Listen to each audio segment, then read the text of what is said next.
This is our home screen, so you can see a range of amazing businesses that are all over the world. They've added their free profile. For every single business, it's free. So say for example, you'd like to communicate with this business here. You tap it, you can have a look through their photos, you can read their bio, and then you can instantly message them here. They'll receive that message their end on their Goldlist app, and they'll get back to you straight away.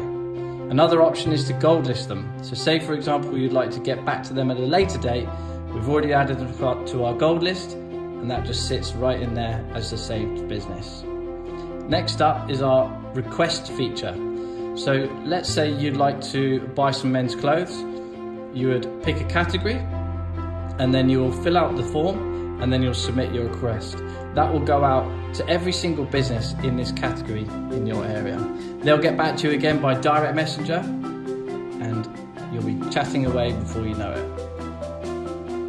In here you can manage all of your instant messages that have come back from any businesses, or you can just keep scrolling or keep searching for specific businesses in our unique search category.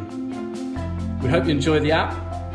Pop over to the iOS store now to download it. It's free to use and free to list your business.